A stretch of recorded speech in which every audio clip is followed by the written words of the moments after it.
আলু বেগুন দিয়ে ডিম ভুনা করব। বাই দা ওয়ে, আমি মাহমুদা খানম, মাহমুদা রাইন থেকে সবাইকে স্বাগতম। চুলায় একটি লোহার কড়াই বসিয়ে দিয়েছি, দিয়ে দিয়েছি সরিষার তেল। এখন ডিমগুলো দিয়ে দিচ্ছি।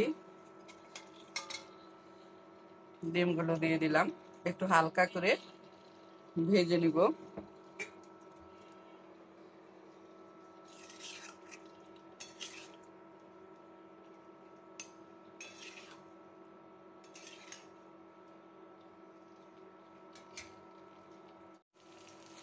ডিম হালকা ভেজে সাইডে তুলে রেখেছি। ওই তেলের মধ্যে দিয়ে দিয়েছি পেঁয়াজ, দিয়ে দিচ্ছি 3টা এলাচ, দারচিনি আর তেজপাতা।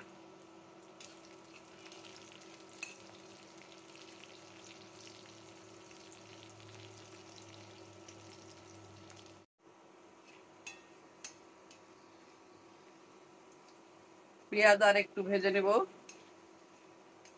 গোল্ডেন ব্রাউন করে পেঁয়াজ ভেজে নেব।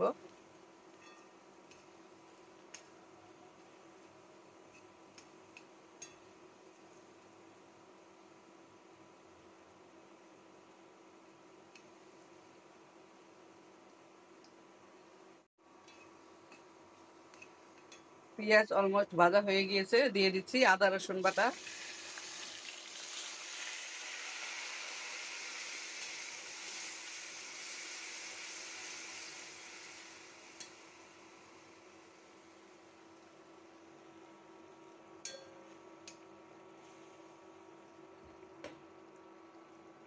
একেবারেই সামান্য মশলা দিয়ে রান্নাটা করব। দিয়ে দিচ্ছি এই ছোট্ট চামচের আধা চামচ মরিচের গুঁড়া, ধনিয়া গুঁড়া আর সামান্য হলুদের গুঁড়া। দিয়ে দিচ্ছি স্বাদ মতো লবণ। দিয়ে দিচ্ছি আলু। আলু 5 মিনিট কষিয়ে তারপরে বেগুন দিয়ে দিব। বেগুন হতে সময় খুব কম লাগে, তাই জন্য আলু আর মশলা একসাথে কিছুক্ষণ কষিয়ে নিব, তারপরে বেগুন দিয়ে দেব।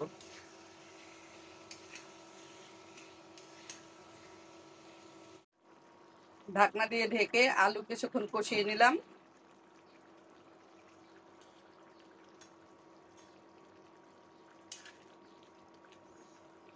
এ পর্যায়ে দিয়ে দিচ্ছি বেগুন। বেগুন আলু একসাথে 5 মিনিট কষিয়ে নিব,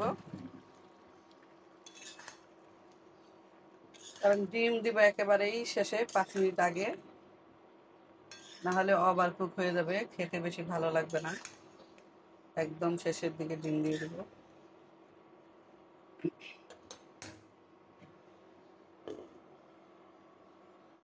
বেগুন আলু কষানো হয়ে গিয়েছে, এই পর্যায়ে দিয়ে দিচ্ছি ফিল্টার করা পানি। সামান্য পানি দিয়ে দিলাম।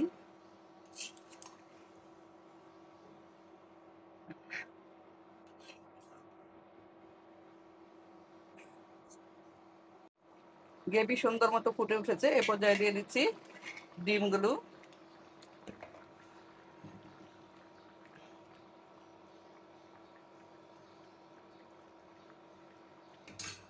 দিয়ে দিচ্ছি আধা চামচ জিরা আর আধা চামচ গরম মশলা গুঁড়া।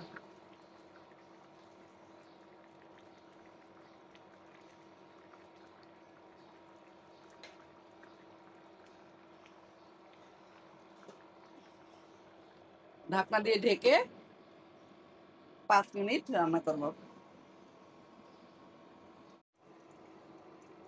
ঢাকনা দিয়ে ঢেকে 5 মিনিট রান্না করলাম।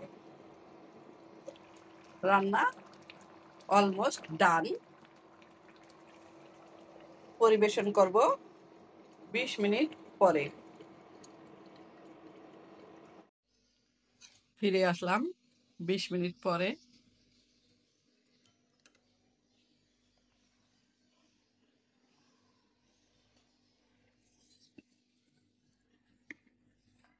শরীর একেবারে ভালো ছিল না, তাই জন্য মাছ মাংস রান্না করলাম না। রান্না করলাম ডিম আলু বেগুন দিয়ে একটু ঝোল ঝোল করে।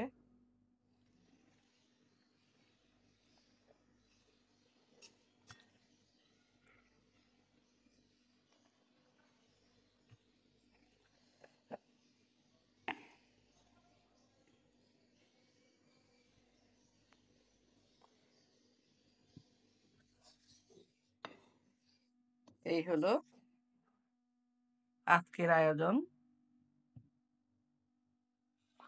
আলু দিয়ে বেগুন দিয়ে ডিম রান্না আর সাথে গরম ভাত।